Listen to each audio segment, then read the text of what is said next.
আজকে আমি এবং আমার বড় ভাই আমার বাবার সাথে কচু তুলতে যাচ্ছি। তো আমাদের জমিটা চরের জমি হয়, আমাদেরকে প্রথমে নদীটা পার হয়ে নিতে হলো। তো আমার বাবার মাথায় কিছু লাঠি দেখতে পাচ্ছেন, যেই লাঠিগুলো মূলত আমরা আমাদের জমিতে কিছু ঝিঙার গাছ রয়েছে, যেই গাছগুলো আমাদের জমির ভেতরে চলে এসেছে। তো যেহেতু আমাদেরকে কচুগুলো তুলতে হবে, তো এই ঝিঙার গাছগুলো আমাদের প্রথম কাজ হবে সোজা করা। তো আমরা এখানে আসার পরে আমার বাবা কিছু ঝিঙা তুলে নিলেন, যেগুলো পরবর্তীতে বাড়িতে আমরা খাওয়ার জন্য ব্যবহার করব। তো এই ঝিঙাগুলো তুলতে তুলতে আমরা অনেক বড় একটা ঝিঙা দেখা পেলাম, যেটাকে আমরা আঞ্চলিক ভাষায় বশ বলে থাকি। তো এই বশ থেকেই মূলত বীজ উৎপাদন করা হয়, যেই বীজগুলো পরবর্তীতে আবার রোপণ করা হবে।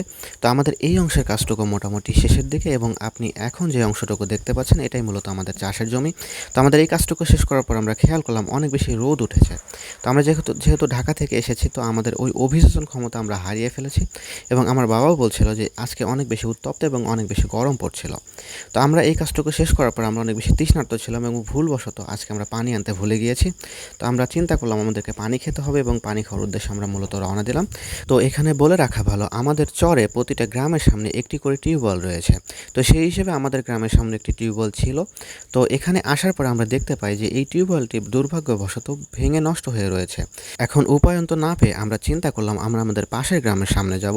তো এখানে আসার পর আমরা একটা ইন্টারেস্টিং জিনিস লক্ষ্য করলাম, সেটা হলো কৃষকেরা এখানে একটি বোতল কেটে গ্লাস তৈরি করেছে। তো এটা প্রথমে দেখার পর আমার একটু হাসি পাচ্ছিল, কিন্তু যখন আমি পানি খেতে গেলাম তখন আমি খেয়াল করলাম যে তৃষ্ণার্ত অবস্থায় এরকম গ্লাসের এক গ্লাস পানি খেয়ে ফেলা কোনো ব্যাপারই নয়। তো যাই হোক, পানি খাওয়া শেষে আমরা আমাদের জমিতে আবার ফিরে এলাম। তো ফিরে আসার পরে আমার বাবা কচুগুলা তুলে দিচ্ছিল, তো এগুলো আমরা সুন্দর করে পরিষ্কার করে নিচ্ছিলাম, কারণ এটার সাথে যে মাটি রয়েছে এবং এটার যে শিকড় রয়েছে সেটা সুন্দর করে পরিষ্কার করতে হবে, কারণ এগুলো পরবর্তীতে মাথায় করে আবার বয়ে নিয়ে যেতে হবে। তো যদি মাটিগুলো সুন্দর করে পরিষ্কার না করা হয় তাহলে এটা অনেক ভারী হবে এবং নিতে অনেক কষ্ট হবে। তো আমরা এই কাজগুলো করতে করতে লক্ষ্য করলাম যে আমার বাবা ওনার চিরচেনা রূপে ফিরে এসেছে, তার মানে উনি বিড়ি ধরিয়েছে। তো ওনাকে অনেক নিষেধ করার পরে উনি এই অভ্যাসটা ত্যাগ করতে নারাজ। তো যাই হোক, আমার ভাইয়া দেখতে পাচ্ছেন যে কচুর মোথা, যেটাকে আমরা আঞ্চলিক ভাষায় মোথা বলে থাকি, এটা ঢাকা শহর অবশ্য বিক্রি হয়। এটাকে কুচি কুচি করে কেটে জমিতে ছিটিয়ে রাখছে, কারণ পরবর্তীতে এটা সার হিসেবে ব্যবহৃত হবে। কেননা এইগুলো আমাদের এলাকায় সাধারণত কেউ খায় না, কারণ এগুলো খেলে নাকি অনেক বেশি গলা চুলকায়। তো আমরা রওনা দিয়েছি আমাদের বাড়ির উদ্দেশ্যে। তো বাড়ি আসার পূর্বে আমরা যখন নদীতে আমরা পৌঁছলাম, তখন এই কচুগুলো সুন্দর করে ধুয়ে নিতে হবে, কারণ এগুলো যত বেশি ধোয়া যাবে তত বেশি পরিষ্কার হবে। এবং এই কাজগুলো সাধারণত আমার বাবাই করছিল, কারণ ওনার এই কাজগুলোতে অনেক বেশি প্র্যাকটিস রয়েছে। যেহেতু আমরা নতুন ঢাকা থেকে এসেছি, তো আমাদের এই কাজগুলো সুন্দর করে অবজার্ভ করতে হবে এবং শিখে নিতে হবে। এবং আমাদের কোনো ক্যামেরাম্যান না থাকে, সম্পূর্ণ ভিডিওটাই আমাকে করতে হচ্ছিল।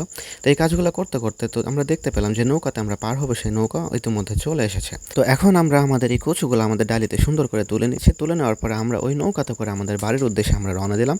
তো আজকের ভিডিওটা এখানেই শেষ হচ্ছে। আপনারা যদি ভিডিওটি ভালো লেগে থাকে তাহলে অবশ্যই আমাদেরকে সাপোর্ট করবেন, এবং ভালো থাকবেন, সুস্থ থাকবেন। আসসালামু আলাইকুম।